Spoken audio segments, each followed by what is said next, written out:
Hello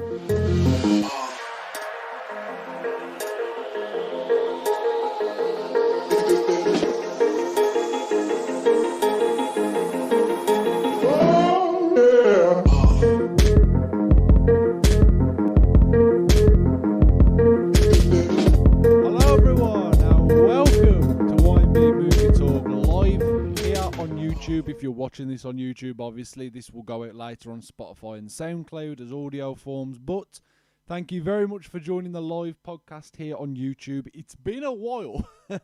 I have to say, it's been a while. I kind of went into this a little bit on my Facebook page earlier. If you're not following, I've rebranded everything, but I'll get onto that in a bit.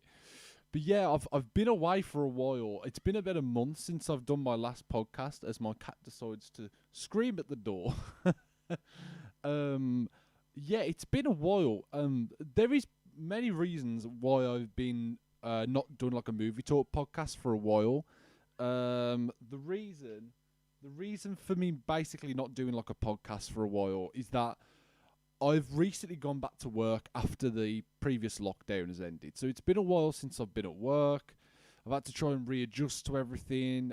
We've been really busy with the house. I've had a lot of photography work. So yeah, it's been quite a busy few weeks, to be honest. But I'm happy that I can finally come to you guys and talk film with you guys. Before I get into the podcast, give me 2 seconds, because I'm just going to put my cat out because he just keeps screaming at the door. So just give me 2 seconds.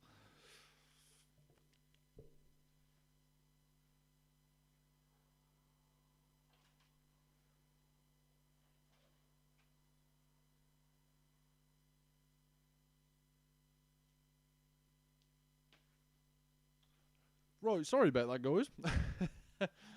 Yeah, my cat kept screaming at the door. Yeah, basically, I've been like on like this rebranding thing. So my idea is, the reason I've been wanting to do this for a long time. I did kind of trial this before and it didn't kind of work, but I'm definitely going to try it this time. And I'm going to try and make it work as best I can. Basically, I have more interest than just film. And I like to talk about various different things. I like to talk about various different topics and different things that are going on in various forms of things that I'm interested in. So whether it be wrestling, the news, kind of politics, music, video games, did I say wrestling, MMA, boxing, all that. There's lots of things that I'm interested in. So from here on out, this whole brand is not going to be known as just YMB or YMB Movie Talk. It is now, if you can tell by the YouTube channel and everything, it is now called the Simon Mansell Podcast Network. And what does that mean? That basically means now I'm going to have various different shows under the umbrella, let's say, of the Simon Mansell Podcast Network. So there's going to be, obviously, YMB Movie Talk. That's going to stay pretty much the same as it's always been, me doing a live show here on YouTube, and you can interact with me through the chat, and we can, talk about movies and everything like that. So we can, that's still going to pretty much stay the same as it always has. But then there's going to be other podcasts that will be introduced in the future. There is a wrestling podcast simply titled the Pro Wrestling Podcast that I'm doing with my friend George. We're going to probably aim for at least probably once a fortnight to do that podcast, or as much as we can, which will basically just be talking about various different things involving the world in pro wrestling. We're both big pro wrestling fans, and it's something we've been discussing doing for God knows how long. Like, it's been years we've been talking about doing this. So there's that. There's going to be the Simon Mansell Show, which is basically me talking about more personal things. From what I've been doing on YouTube, I can tell that you guys seem to like when I talk about more personal things, and things from a personal life, whether it be my mental health or whatever it might be. So that will be under the Simon Mansell Show umbrella, as well as other topics that I'll talk about in that show. It won't just be about my personal health and all this stuff. It won't just be that. It will be various like news topics, talking about different topics that are away from the main things that I talk about on my other podcasts. And then also there will be the Football Social Podcast, which is basically just a football discussion show, which we will talk about lots of different things going on in the world of football, whether it be games or transfers, past events, my favourite teams, my favourite players, various different things involved with the world in football. So those will be the 4 main podcasts that we start off with. And then eventually, over time, maybe we'll introduce more podcasts. But at the moment, this is just the main 4 that I'm going to try and focus on. So as far as scheduling and time frame, the YMB Movie Talk podcast will probably be... I'm aiming to at least do 1 or 2 of those a week. Obviously, now being back at work, I can't commit as much as I was doing during lockdown when I was doing... God, how many was I doing? I was seemingly doing like loads of podcast episodes for YMB Movie Talk. So that won't happen as much, but I'm going to try and aim for at least 1 or 2 a week. The pro wrestling podcast, like I did say, will be we're aiming for once a fortnight for me and George. The first episode has been recorded. That will be released on YouTube and SoundCloud and Spotify on Monday the 17th. So in a few days, this coming Monday, that will be released.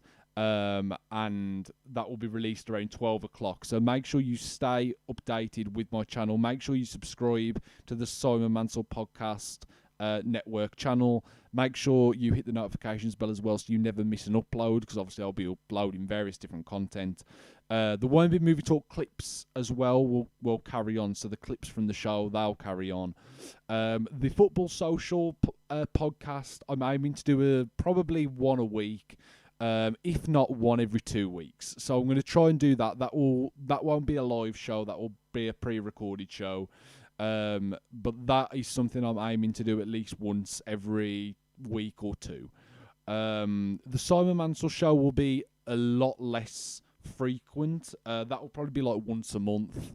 Potentially. We'll just have to kind of see how that goes. That just depends on different things that I want to talk about. That'll be the spontaneous show, I'll call it, where I'll just talk about random things and discuss random things on that show. So that'll probably be about once a month. But all these different podcasts now will be under one umbrella, so it just saves me keep going to different avenues, different YouTube channels, setting up about 5 different YouTube channels for like loads of different things. Just have it all under one umbrella and keep it all close together. So with all that being said, guys, let's get into the topics today. Now, like I said, I haven't done a Movie Talk podcast for, about a week? No, it's been longer than that. It's been about a month, hasn't it? Yeah, it's been about a month, since I've done a YMB Movie Talk podcast.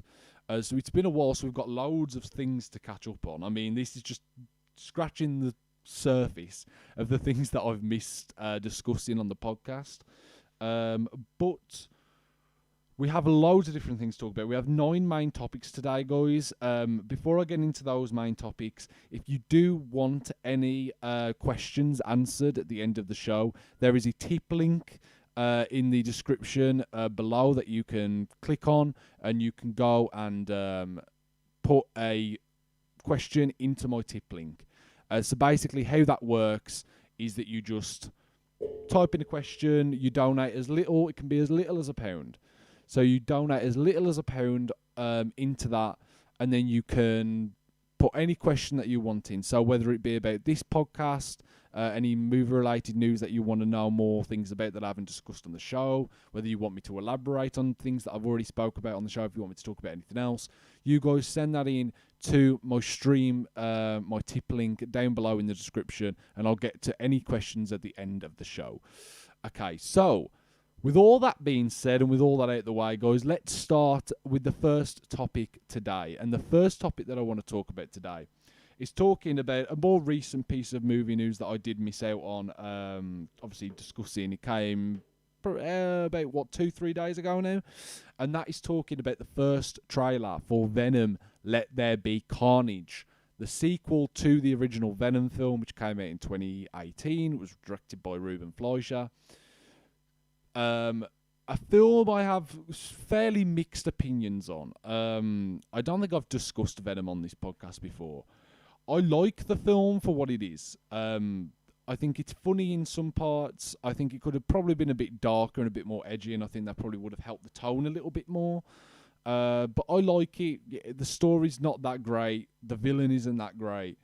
But the one good thing I really enjoyed about that film was the relationship between Eddie and Venom.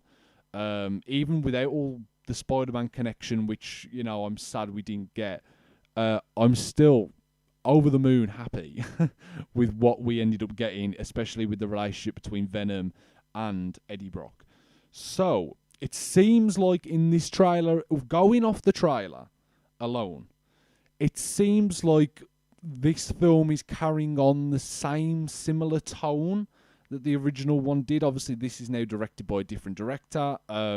Like I said, the first film is directed by Ruben Fleischer. This film is directed by Andy Serkis, who obviously is most known for playing Gollum and King Kong, Caesar in the Planet of the Apes films. But he's also been directing recently. He directed the Netflix adaptation of Jungle Book, which I actually really, really enjoy. I don't think it's as good as the Disney one, but I do actually really like it. I like how it's so drastically different in tone to the Disney version. It's a nice kind of alternative to that version.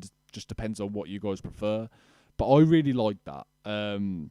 So I'm excited to see what he can do with Venom, especially, obviously, we have to talk about Carnage. Right, we have to talk about Carnage. This is a villain that people have been wanting for so long. And I'm one of those people. I love the character of Carnage.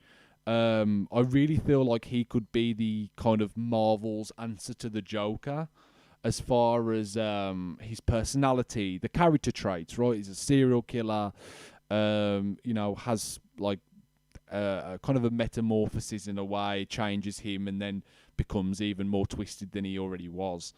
A very, very interesting character. I'm interested to see how Woody Harrelson plays this character. From what we got at the end of the first film, it looked a bit cheesy and a bit hokey, and the hair looked ridiculous. And I'm glad they've changed the hair. That's one thing I'm very, very happy about, that they actually changed the hair for this film. So I'm happy about that.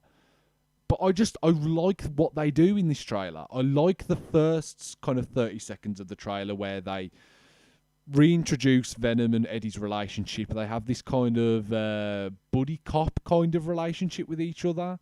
It's really funny, like the way Venom interacts with the people around him. It's very fun, and I like the way they interact with each other. Like I said, that was my favourite aspect of the first film, and I like how that's been carried over to this film. I think this trailer perfectly sets up the tone that we're going to get. This film is going to be, I think, in a similar vein to the first film, in the fact that it's going to be a bit dark. It's going to be a bit edgy, but I think it'll also have the lightness. Now, I don't know if this is going to be a 15 rating or an R rating if you're in America. I don't know if this film's going to go for that R rating. I mean, people have been asking for it. The original film kind of hinted towards being an R rating, but it never really went there. Will this film go there? I don't really think you can do Carnage properly without going there with Carnage. Like, you can't do a PG version of Carnage. You just can't. Whether they do... I just hiccup there. Whether they do it more like employed, like an employed version, like what they did with the Joker in The Dark Knight, where you don't really ever see him kill anyone or do these vicious things, but it's kind of employed. Whether they do that, potentially that could happen. I just think to do Carnage properly, you need to be a little bit more on that edgy side. You need a bit more violence. You need it to be slightly darker. So that'll be interesting. Obviously, we'll get more information about this film as more trailers come. Obviously, this film's still a long, long way away. When's this film due? I think this film is still due out this year, unless it was being pushed back. No, it's due September this year. So it's still a while away. It's about, 3-4 months away now. So there's still a bit of time left until we get this film. I'm very excited to see what Andy Serkis does with this. I'm glad Tom Hardy's come back. Woody Harrelson, I'm interested to see how he plays the character of Cletus Cassidy. How will he do as Carnage? I'm excited. I mean, when I was a kid, I always thought Jim Carrey would be like the obvious choice, but I feel like it's a bit too obvious in that sense. I mean, that one not make any sense. But I feel like it would have been a bit too on the nose. It would have just been Jim Carrey doing like crazy Jim Carrey. So I'm glad. I think Woody Harrelson probably will bring a little bit more reserve to the character of Carnage. But I still think he'll be very much teetering on the edge of going insane. And then obviously when the film progresses, I think we'll definitely see like crazy Carnage. So I'm excited to see that, guys. Let me know what you think of this trailer. Do you like the trailer for Venom Let There Be Carnage? What do you think this film will end up being like when it is released? Do you think it's going to be good? Do you think it'll be better than the first one? Do you think it'll be worse than the first one? I mean, you guys let me know in the comment section down below if you're watching this on YouTube. Let me know. How do you think this film's going to turn out, guys? I think it's going to be better than the first one. I think it's going to be good, but hey, that's just my opinion. But I do like what I'm seeing so far, and this trailer definitely builds hype for me. Right, getting on to the second topic today, guys. And the second topic today is talking about a little bit of movie news that's kind of shut down one of the longest lasting rumours. It feels like ever, right? This is something that's been thrown around for years. And I'm one of the people that still think this could happen. I still think this could happen, but what we're hearing right now doesn't sound great.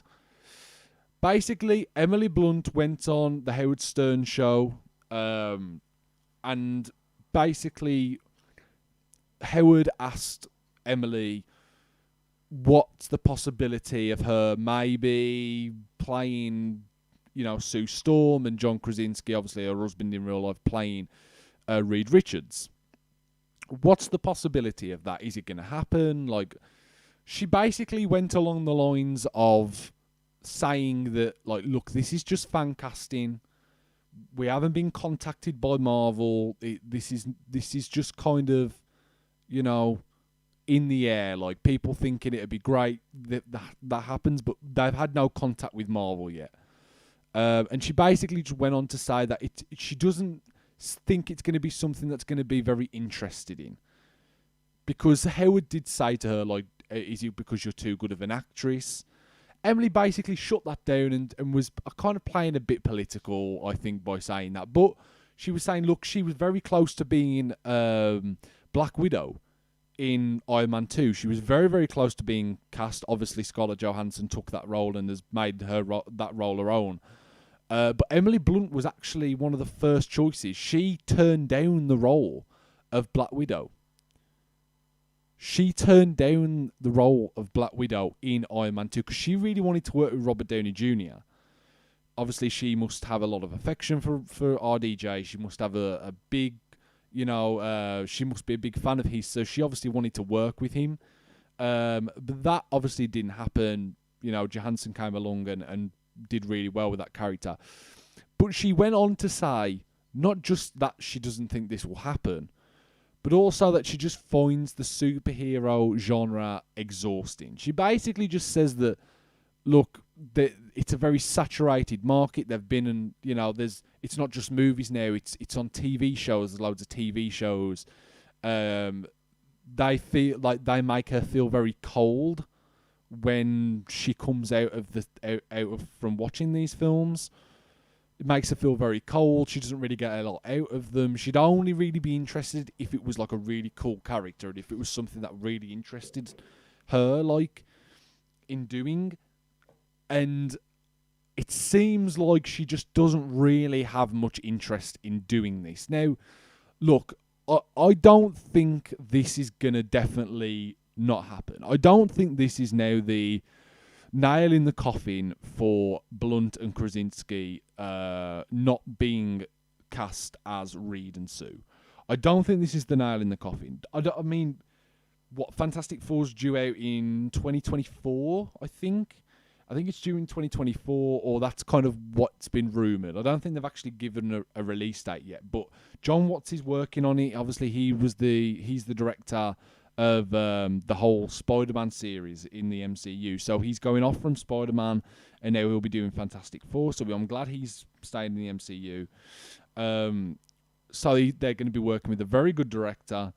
I think that could interest them. I think it depends on who else gets cast in the film. You know, actors want to work with good actors, right? Good actors want to work with like-minded people. And I think Emily Blunt, look, she's a fantastic actress. She's one of the best around right now. You know, her and Krasinski are like the super couple right now. Obviously, what they've been doing in the Quiet Place franchise, the new ones, you know, just around the corner. They are a big power couple, and I think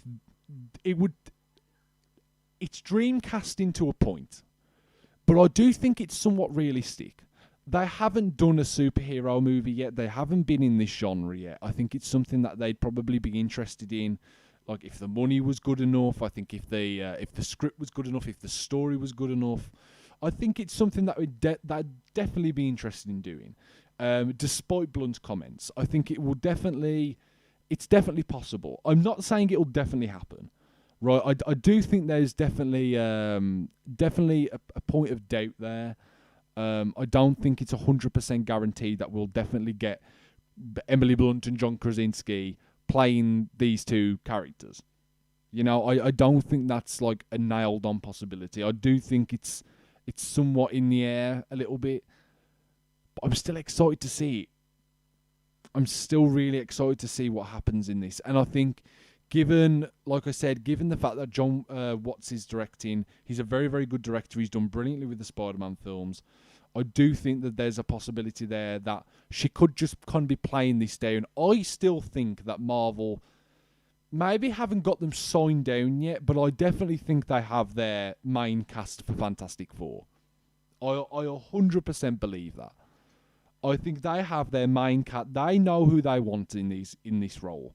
They know who they want as these characters. I don't believe anything else. I think. Look, this film is. I know John Watts isn't working on it yet. He's still finishing Spider-Man No Way Home. So I know it's not exactly nailed down yet.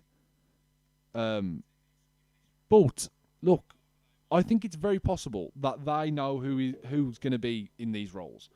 I'd say it's more likely than unlikely. I don't think this gets greenlit without Marvel knowing, look, we know who we want in these roles. I definitely still believe Blunt and Krasinski would be top of that list, but we don't know. It's still so early in the production of this film. It's a long time away, but I'm still hoping. I would love to see them play these characters. If it doesn't end up happening, there's still so many great actors out there. There's still so many people that would be perfect for these characters. It's still so long away. Let's just calm down and see, right? Let's just wait and see. But what do you guys think of Emily Blunt's comments on this subject? Do you think she and Krasinski still will end up being Storm and Richards in Fantastic Four?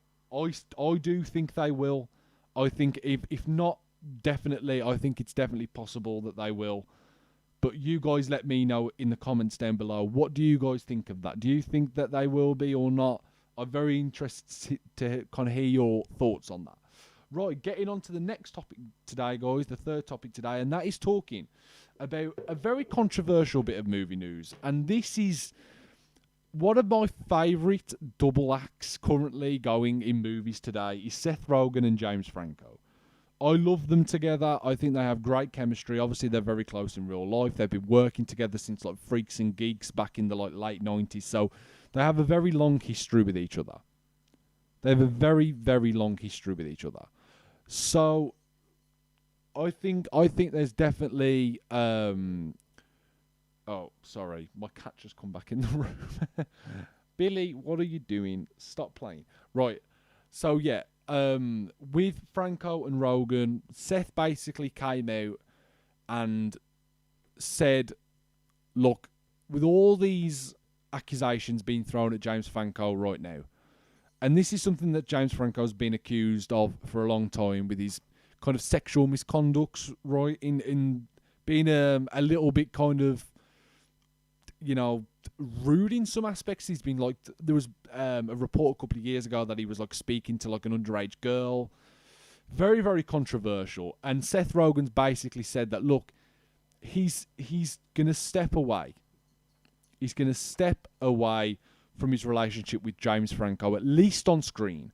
I mean, he's hinted towards the fact that, look, his personal life with James Franco, he might have to kind of separate from him on a personal basis just because of the bad press that's going to come from this. And obviously, Rogen and Franco are so entwined at this point that it kind of comes back on one and another. But, look, he hasn't worked with Franco for a while. I think the last thing they did together was The Interview, and I think that was, what was that, 2017? So it's been a few years now, but they've had so much things together. They've done Pineapple Express together. This Is the End, The Interview. I mean, there was a lot of controversy around that alone. Sausage Party. They've done so many things together that have really give a lot of people a lot of good memories, including myself. I love them on screen together. But I think it's smart for Rogen to say this. I think it's very smart for Rogen to say, look, he knows what he's doing. He's playing the PC game, right? And I don't mean on the computer. I don't mean computer game.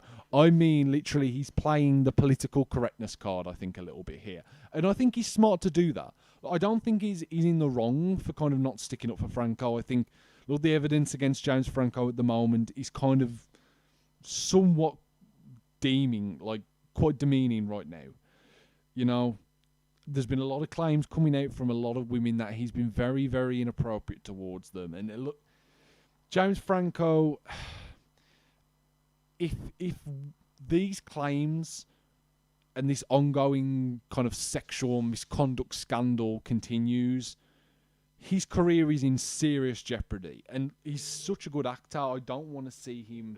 I don't want to believe that all these reports are true. But look, there's been enough controversy in Hollywood in the past few years when it comes to things like this.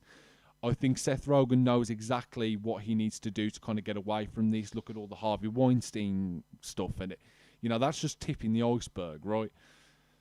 And it seems like Franco, even though I don't think he's anywhere near as bad as what Harvey Weinstein did, it's still very inappropriate to see what he's been doing. And I think Rogen stepping away is going to be difficult. Now, look, do I think this will affect Seth Rogen's career as far as creatively? Yes, I do. I think he works brilliantly with Franco. I think he does some of his best work with James Franco. I think that their relationship on screen together is just so entertaining. It's going to be a bit of a hit for Seth Rogen in that sense. But I still think Seth Rogen's well established now in Hollywood. He's done a lot of stuff without Franco. You know, The 40-Year-Old Virgin, like Knocked Up, Green Hornet, which isn't great, granted, but he's done lots of stuff, right? He's done Bad Neighbours. He's done, he did that film. He did Lion King. Seth Rogen's been around for a long time now. Very creative guy, behind the camera and in front of the camera. I don't think this will affect him too much, but I do think it's going to be very, very sad to see these guys not work together again because of what Franco has done. And look, Franco's brought this on himself if this is true. At the moment, it's just claims, it's just a scandal. There's nothing confirmed yet to his actions. But I think Seth Rogen's very smart in kind of stepping away from that. And look, Seth Rogen's had his controversies as well, don't forget. Especially with this exact topic. You know, don't forget that Seth Rogen, he went on Saturday Night Live a few years ago. I think it was like 2014, around the time The Interview was being released. And made that really inappropriate joke about James Franco. He said he was like pretending to be an underage girl, trying to flirt with Franco, and then he's got like a date with him and stuff. You know what I mean? They can have a joke together, but I think even at that point, it's like, that's a bit dodgy. Like, why would you kind of do that? Especially, why are you trying to draw attention to it as well? I think that's a bit dodgy from Rogen. And look, whether this has been kind of boiling over for a while is possible because they haven't done anything for so long. That's very possible that that's the case. But I think Rogen's smart to do what he's doing. Obviously, he came out and apologised for what he said all those years ago. But to separate him from Franco, he's definitely playing the PC card, but he's right to do so. I think in this case, I think what Franco's been accused of is too kind of damning, and it's too controversial for Rogan to kind of be connected with. So for him publicly coming out and saying, look, I'm not going to be working with James Franco again, it's kind of done, we're going to move on to different things. You know, it is what it is. You know, I think it's... Look, Franco, he went on Stephen Colbert, The Late Show, with Stephen Colbert, I think it was like 2018, and basically came out and said like all the reports that were there on Twitter were not true. But he supported people coming out and kind of standing up for themselves, you know. This was like around the Me Too movement when that was really taking off. So he's shut down these rumours before. This isn't a new thing. This has been around for a while now.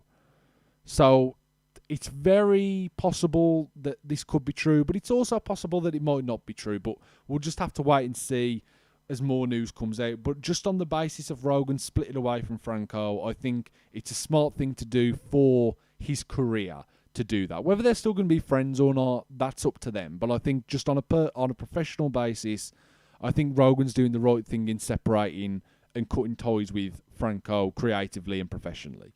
Right, getting on to the next topic today, guys, and that's topic number 4. And topic number 4 is talking about Andrew Garfield. And Andrew Garfield came out, it was a couple of weeks ago now, but he came out and basically shut down all the rumours surrounding his involvement with the upcoming Spider-Man No Way Home. Obviously, it's been very, very highly rumoured at this point that we will be seeing Andrew Garfield and Tobey Maguire both returning to reprise their respective roles, their versions of Peter Parker from their respective franchises. Obviously, this rumour really started heating up because of the casting of Alfred Molina and Jamie Foxx returning as their old characters from those franchises. So obviously that's going to spark the rumours flying about Garfield and Maguire. This is something that's been going around for months now. Probably the hottest rumour in Hollywood right now. We know that they're going to be dealing with the multiverse. We know that that's going to be part of the story in this film. But Garfield has come out and basically said, look, it's not true. You know, for his involvement anyway, he said, look, they might be doing something, but it doesn't involve me. You know, this isn't anything. Look, there's nothing to ruin. There's nothing to talk about. This just isn't happening. It's not, all the rumours aren't true. Andrew, you are lying, my friend. I do not believe this at all. I don't believe this at all. He basically went on this podcast. I can't remember the name of the podcast. It's called the Happy, Sad, Confused podcast, right, with John Horowitz. And basically said, look, you know, he didn't want to ruin anything. Like, is it true that you're going to become back Spider-Man? He was like, no, it's not going to happen. But you can tell, look, I don't believe that he's not going to be coming back. I just don't believe it. I just don't believe it. I think he's definitely doing this to kind of curb the rumours a little bit, to make people believe it's not going to happen. I just don't think there's a way that this isn't going to happen. I don't believe him. I feel like even in the video, if you watch it, he seems very, like, kind of... He doesn't seem very convinced about it himself. The fact that he's saying, like, oh, they may be doing something, but I'm not involved in it. Why would you say that? Like, just his body language, how kind of eccentric he was being, how energetic he was being. It kind of is very suspicious in that sense. I do think he will definitely be coming back. Whether both him and Maguire come back, I don't know. We've talked about the Maguire rumour before. You know, he doesn't really act a lot anymore. He's more playing the producer role than acting. He hasn't acted since, 2014, 2015. It's been a while since Maguire's been in front of the camera. So whether that's not going to happen, I don't know. But I think Garfield, look, the guy's a Spider-Man fan. He's a massive Spider-Man fan. I remember when he was cast in the role as Spider-Man back in, this would have been, 2010? He would have been cast. and he was coming out saying, "Look, this is like I used to dress up as Spider-Man when I was 3 years old. I grew up loving this character. This is one of my favourite characters. I'm so honoured to play this role." And when obviously his franchise got cancelled and the whole thing with all the Sony leaks, his franchise got cancelled and then it kind of restarted with the MCU version. He was saying, look how heartbroken he was. It really made him very sad for a long time. It was very hard to get over it. He loves playing this character. You cannot tell me if Marvel went, and I do think Marvel definitely have thought about at least the possibility of bringing back Garfield and Maguire. That's definitely true. The fact that they're bringing back Fox and Melina, the fact they've brought those back from Garfield and Maguire's franchises, but we're not going to get those versions of Spider-Man just doesn't make any sense to me. Why would you even do that? Like, if you're going to go that far into the multiverse and you're going to do all this, why go that far to not have those versions of the characters there? In my eyes, it makes no sense. In my opinion, it just doesn't make sense for him not to be involved in this film in some way. Look, is it possible that he isn't going to be in this film? Of course. It's super possible. Super possible that he's not going to have any involvement with this film whatsoever. It's very, very possible. But is it likely? No. I think it's very, very likely we are going to get Maguire and Garfield back in this film. Maybe not Maguire. I think there's more of a cloud over that. But I think Garfield's definitely going to be involved in this film. The rumours are just too strong. We've had the Hollywood Reporter and Variety kind of reporting on the most reputable kind of sources for like major Hollywood movie news. They've reported on it. So if they've reported on it, then there's got to be something there. And I do think there is something there with these rumours. But obviously we'll just have to wait and see how that goes in the future. But for now, do I think Garfield's coming back? 100%. Go and watch the interview yourself and let me know what you guys think. Oh, my cats are bloody fighting again. Guys, don't get cats, they're a nightmare. But yeah, let me know, guys, what you think. Do you think this is going to happen? Do you not think it's going to happen? Let me know in the comment section down below. Right, getting on to topic number 5 today, guys. We are getting through these topics. We've got so much to talk about. I've missed way too much. We've got so much to discuss. Right, topic number 5 that I'm going to be talking about today, guys, is talking about... oh, give me 2 seconds. My cats are doing my head in. They're being so naughty. They're really being naughty. Right, okay.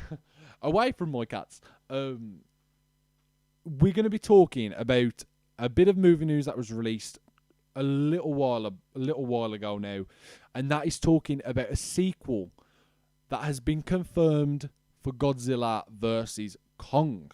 We have a sequel in the works, guys. This is something I'm very excited for. I've not watched Godzilla vs. Kong yet. I actually haven't got round to seeing it. Obviously, it's not had a cinematic release over here in England. I'm sure it had like a limited release in America. Oh, sorry, that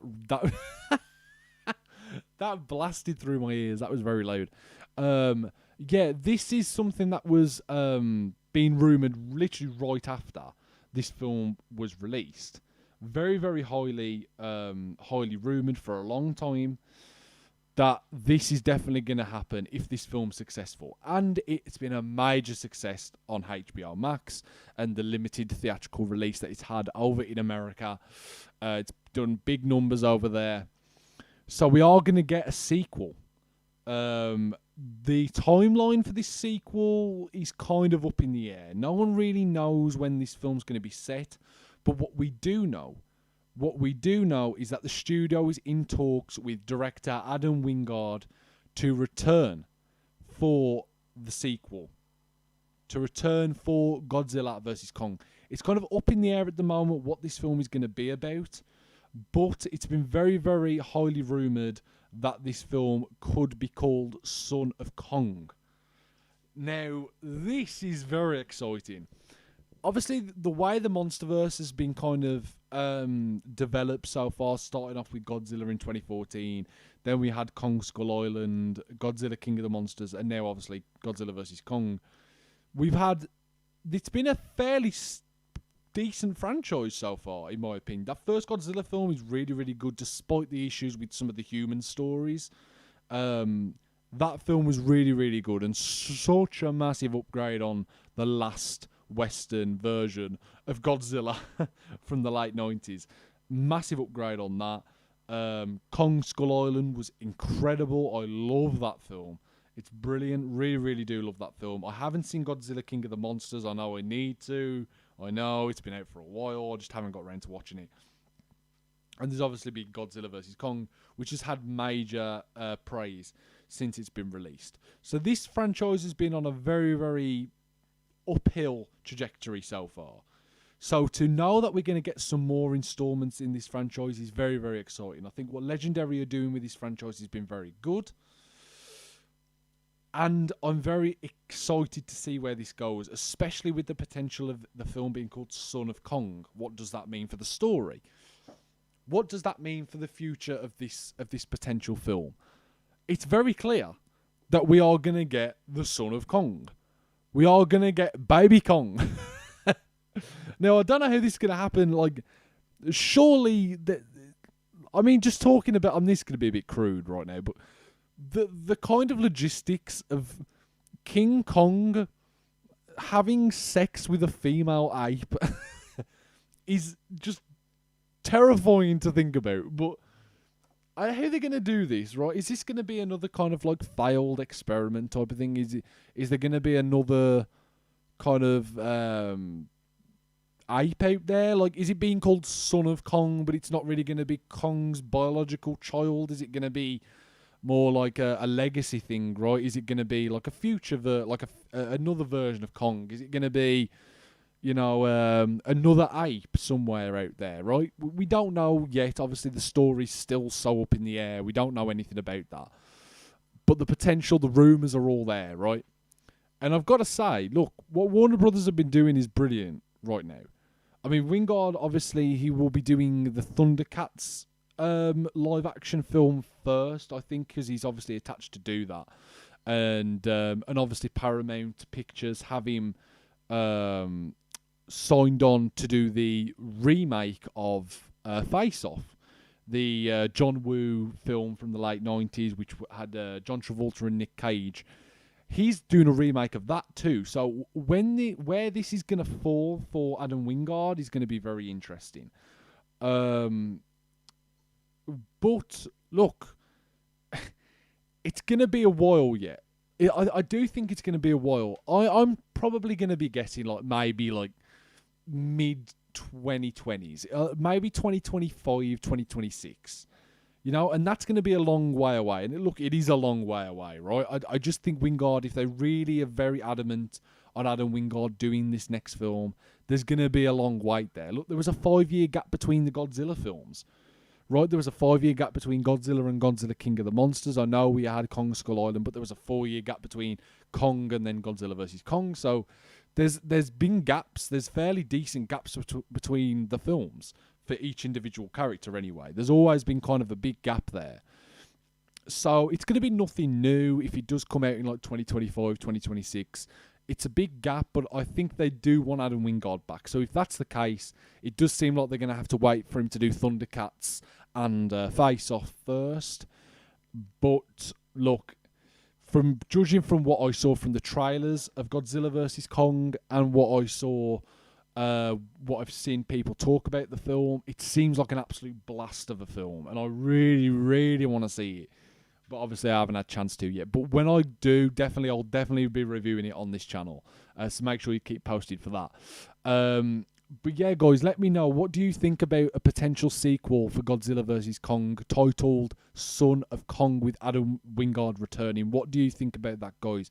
Does it excite you? Are you looking forward to it? Let me know in the comment section down below and we'll have a little discussion about that. Right, getting on to the next topic today, guys. The 6th topic that we're going to be talking about today is talking about Vin Diesel, and it's not about Fast and Furious for a change. It's not going to be about Fast and Furious. Instead, it's going to be talking about Vin Diesel being cast in the upcoming Rock'em Sock'em Robots movie. Oh yes, there's a Rock'em Sock'em movie coming, guys. Judging from what there's not much being known about the film right now. Granted, right, this film is going to be, it's up in the air at the moment about really what's going to be happening with this film.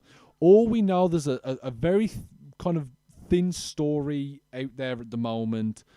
Basically, it's going to be following a father and son who form an unlikely bond with like an advanced war machine. That's what Mattel, obviously the company who own the Rock'em Sock'em license, that was a press release put out by them, with Vin Diesel obviously being attached to star in it.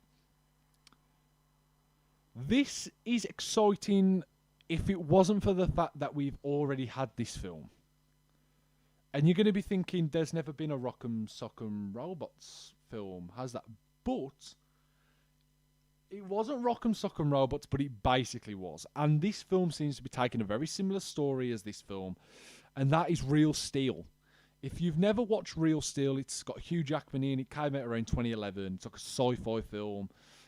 Basically, like, Hugh Jackman's this kind of tearaway dad, this former boxer, and he discovers these robots, right? There's this like robot boxing thing, and he kind of connects with his son, and they bond over the robots, the fighting robots. It basically sounds exactly like what they're going to be doing here with this Rock'em Sock'em film with Vin Diesel. It sounds more or less exactly like it. Look, does this dampen my expectation and excitement for this? No, I'm still going to be interested. I'm not going to say I'm excited to see this. I'm interested. I'm more intrigued. Like, Mattel have a lot of properties coming out right now that are in development. There's a Hot Wheels movie in production. There's a Barney the Dinosaur movie in production. There's Magic 8 Ball, Masters of the Universe, Uno, Barbie, for fuck's sake. There's loads of Mattel properties currently being in production right now. There's lots and lots of projects being in production from Mattel. So where the Rock'em Sock'em thing will fall on that is going to be interesting. Like, Vin Diesel's like 50 years old now. So, I mean, if it's going to be coming after all of those films, how old is he going to be then? What, mid-50s? Like, late 50s? Like, it's going to be a while away, you'd expect. At this point, it's going to be a fair while away. I mean, it's got Universal Studios signed on to be the distributor. So they're going to be distributing the film. And Vin Diesel's production company, One Race Films, will be producing the film. So Vin Diesel's not only just going to be acting in it, he's going to be a producer. Obviously, he's had major success with the Fast and Furious films. His other projects, not so much. But obviously, he's still a big name, very recognisable name. The Rock'em Sock'em license is something that's, you know, means something to different generations. It's been around forever. Am I interested to see this film? Kind of, if it wasn't for Real Steel. But because Real Steel's already come out and it's basically more or less exactly the same film to what Mattel are looking to make here with this film, it's just kind of not... my excitement's dampened slightly. I'm not saying I'm not looking forward to it. Like, I'll definitely watch it when it comes out, you know. I'll be there.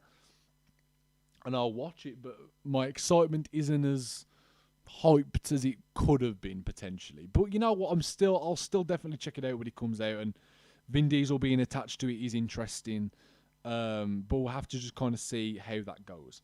Right, the next topic, guys, that I'm going to be talking about today is talking about the very long-awaited Mad Max Fury Road prequel titled Furiosa, obviously based around the character of Furiosa and how she got to where she got to in Mad Max Fury Road.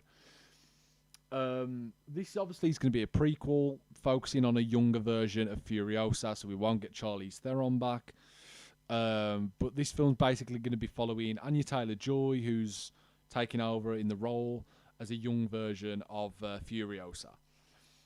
And another member has been added to this cast, guys, and that is none other than Thor himself, Chris Hemsworth. Yes, Chris Hemsworth, guys, has signed on to be in the Mad Max prequel Furiosa. along with Anya Taylor-Joy. Now, this is exciting for many reasons. Obviously, I'm excited to see this film. I'm a big fan of Mad Max Fury Road. I liked what Charlize Theron did. I like the character of Furiosa. And I love Anya Taylor-Joy. I think she's a fantastic actress. Very, very talented. So I'm interested to see what she does with this film, with this character. Having Chris Hemsworth in there is just going to add a lot to this film. Like, he's not going to be playing Max. I've seen those rumours around. Is he going to be Mad Max? Like, is he taking over from Tom Hardy? No. The first time Furiosa met Mad Max was in Fury Road. So we won't be getting that. We won't be getting a young version of Mad Max. Right? That's not what we're going to be getting here. He will be playing a completely original character, a different character than what we've seen before. So I'm interested to see that. Obviously, Mad Max is an Australian series. The main director's Australian, George Miller. Mel Gibson was Australian. Or is Australian, should I say. He didn't used to be Australian. He's always been Australian. And obviously, Chris Hemsworth is Australian himself. So obviously, this will mean quite a lot to him, I think, to do this. It's been, he's basically come out and said that he might go to Mel Gibson to get some advice on playing a character in this world. Obviously, I think that's where him playing Max kind of came from, is the fact that he was ringing. He wants to get in contact with Mel Gibson about playing a character in this world. Like, why would he do that? It's a very strange thing to do, because if he's not playing the same character, what would be the reason for doing that? But I like the fact he's kind of seemed quite dedicated. Like, he's dedicated to doing every film he does, right? He's got that upcoming Hulk Hogan biopic happening very soon. He's got all the Thor movies, the MCU movies coming out. So he's a busy guy. And I think he'll fit perfectly into the Mad Max series. I'm interested to see what he'll bring to this world. He's very funny, Chris Hemsworth. He's got great comedic timing. He's a brilliant dramatic actor as well. Very, very physical. Brings a lot of physicality to the role. Every role he plays, really. So I'm going to be interested to see what he can bring. But we'll just have to wait and see how this goes. I think the film is due to come out in 2023. I don't know if George Miller is coming back to direct. I'm pretty sure he probably will be. I'm guessing, look, he's directed every single film in this Mad Max series. So I think it's very, very likely that he will be coming back to do Furiosa. The film's coming out in, 2 years' time? I'm pretty sure he'll come back if he's not already signed on already. So I'm excited to see this film, guys. I'm looking forward to it. I'm looking to see what Hemsworth can bring to this role. I'm glad that they're going for good quality actors.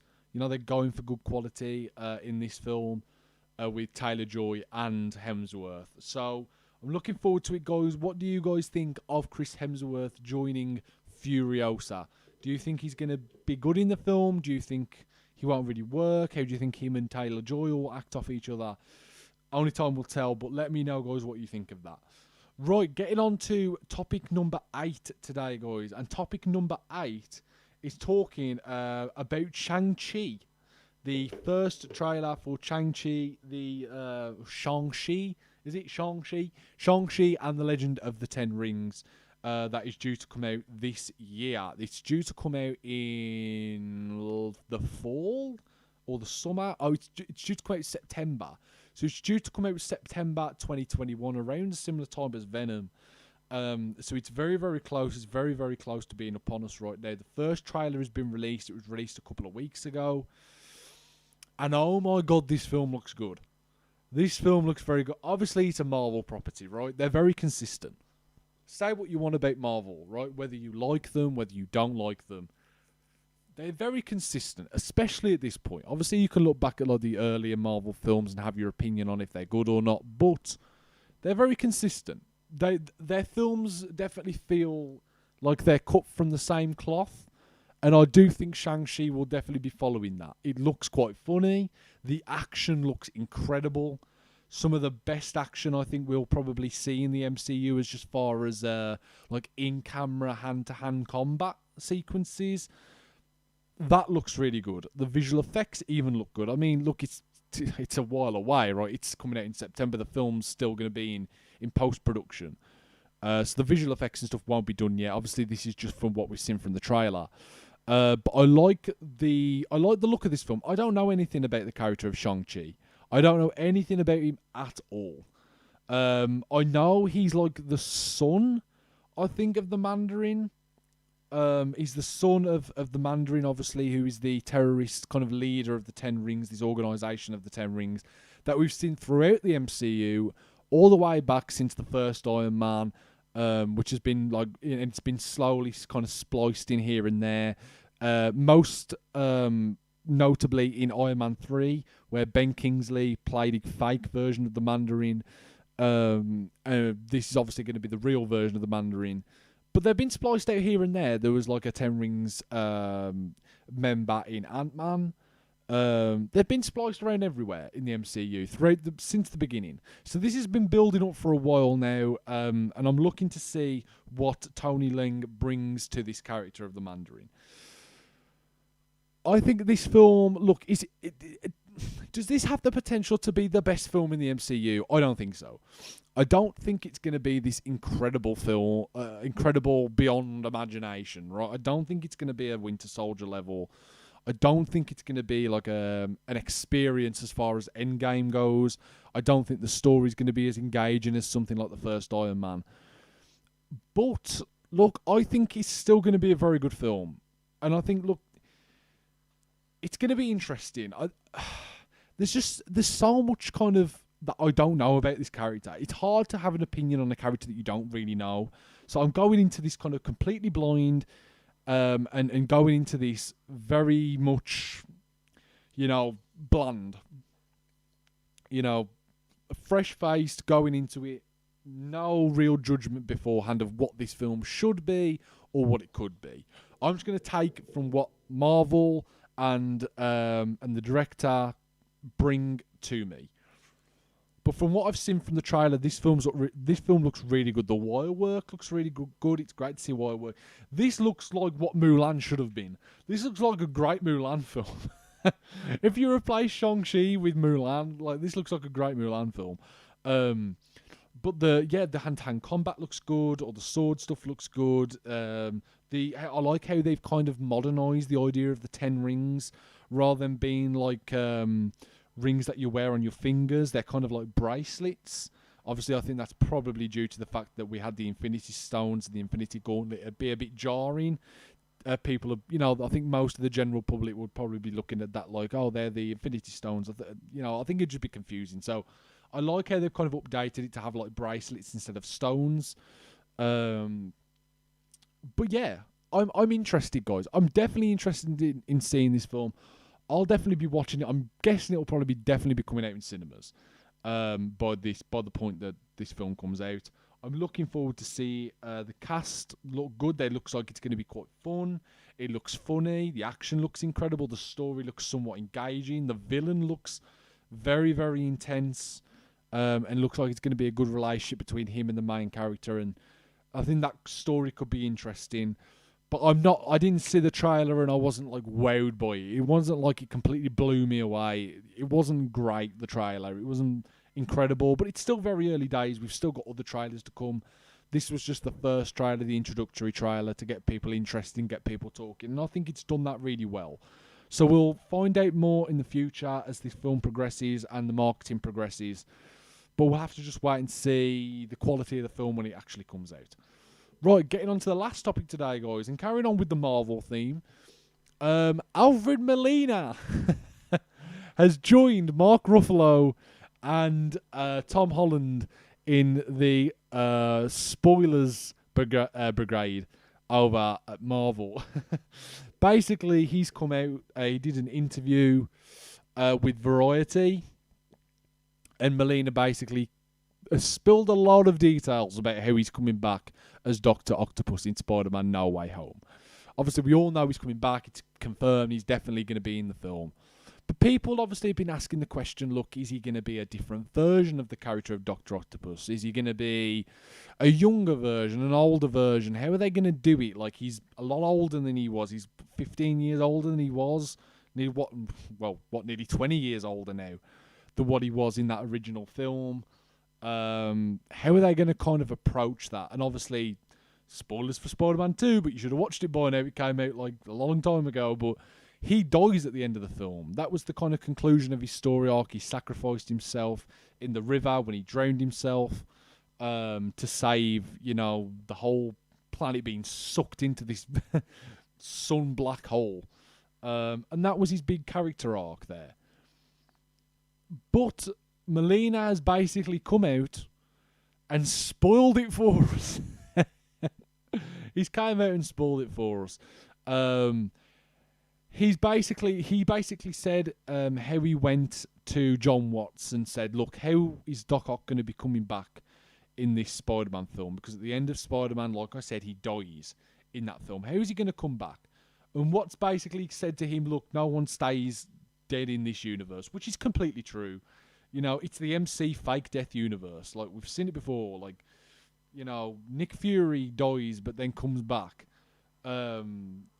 Quicksilver dies but then he kind of comes back a little bit in WandaVision, right? We've seen it loads of times. Like, Iron Man kind of dies in the first film, but he isn't dead really. He comes back. It happens over and over again. And obviously this is different because it's from a different... They're pulling from a different franchise. But Molina has said that the film will pick up with Doc Ock right after the moment that he drowns himself. So I don't know how they're going to do this. Is it going to be some kind of like portal, some kind of crack in the universe, Doctor Who style? Is there going to be something where he gets pulled into this? Does another villain kind of behind the scenes kind of have teleportation technology or universe hopping technology? What's going to happen with that? How's that going to play in? Because I'm interested to see. I think we'll get hints towards this in Loki. Because we know in Loki they're going to be dealing with trying to fix all these broken timelines that happened with Endgame. And maybe that's one of the causes. Maybe Loki makes things worse a little bit, and then he ends up going into the Raimi universe, and he brings Doc Ock with him. Who knows? Who knows what's going to happen? But we do know for a fact that the film... I feel this is how the film's going to start, in my opinion. I think the film will start with Doc Ock at the end of Spider-Man 2. We get the scene with him drowning himself in the river. We get a portal, or someone uses a portal, whatever might happen. He then gets brought into this alternate universe that he's used to. He gets brought into the MC universe. Whether he gets pulled in or someone brings him in. Obviously, they're going to be using de-aging software, because obviously, like I said, he's way older now. So they're going to be using de-aging technology to make him look the age that he was in Spider-Man 2, so that won't be a worry. They've done this before. They did it with Downey in Civil War. They did it with Michael Douglas in Endgame and Ant-Man. They did it for Sam Jackson, Captain Marvel. So they've done it before. They've done the whole de-aging thing before, and it looks pretty good, to be honest, at this point. They've done it really well. So that'll be interesting. Will there be a time skip?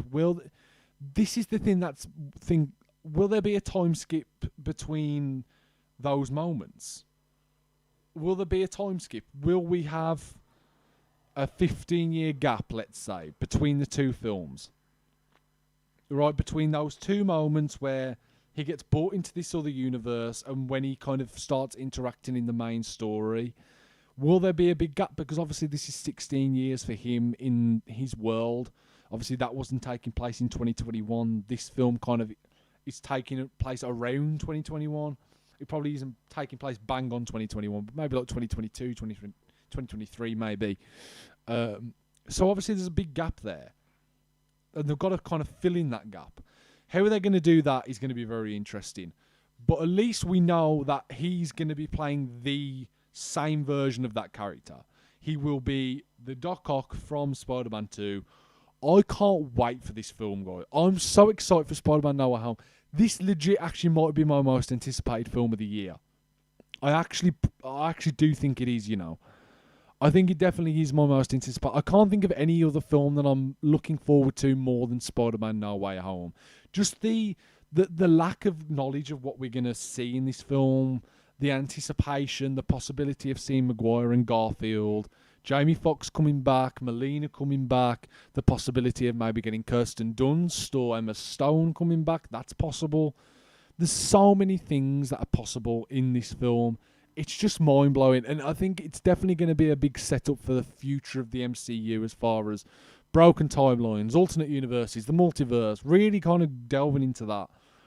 It's going to be interesting to see how this film really sets up the future, because we know in Doctor Strange Multiverse of Madness that they're obviously going to be dealing with the multiverse.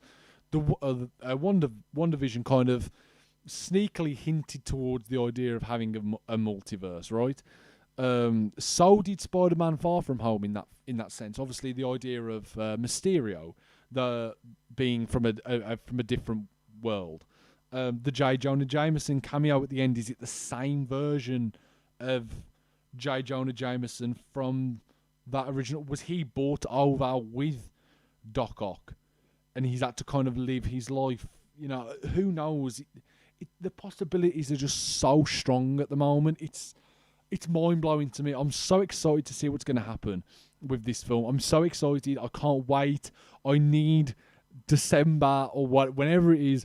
I need December here right now so I can see this film. I can't wait. I'm so excited. Let me know, guys, what you all think about the possibility of seeing Melina. Well, we definitely know Melina's coming back, but the possibility of just what we're going to see in this film. Will we see Maguire and Garfield? Will we see Dunst and Stone? Will we see all other villains coming back? Maybe Willem Dafoe coming back, right? Well, maybe even, fuck it, bring Topher Grace back. Bring them all back, fuck it. Bring all of them back. You know, I'm just excited to see how this is going to go. I love the character of Spider-Man. I love what the MCU have done with Spider-Man. I have a special place in my heart for the previous versions, especially the Maguire one. I can't wait to see this, guys. December can't come quick enough. I need December here right now. I've never been so excited for a year to end. I can't wait. But let me know, guys, what do you think of that? Are you looking forward to it? Let me know in the comments below. Right, guys, that will conclude episode 19 of YMB Movie Talk today. Thank you very, very much for watching, all those that have watched live. The next podcast will be up in a couple of days, hopefully, maybe aiming for at least, like I said, maybe one a week. Probably another one will be coming out next week, and we'll keep you updated to all that's going on in the world of movies. But until next time, guys, I've been Simon Mansell for YMB Movie Talk. Make sure you subscribe, hit that notifications bell if you're watching this on YouTube. Make sure you follow my Spotify and my SoundCloud. Make sure as well, guys, that you check back here for the other podcasts that are going to be happening. We have the Pro Wrestling Podcast with my good friend George coming out on Monday, where we talk a load of things about pro wrestling, how we got into loving pro wrestling, our experience with pro wrestling, our favourite wrestlers, favourite matches, all of that. We get into that on Monday, so make sure you join the podcast on Monday. It's going to be out at 12 o'clock, so make sure you join in then. And until next time, guys, I will see you all very, very soon. Look after yourself. Love you all. And I'll see you very, very, very soon.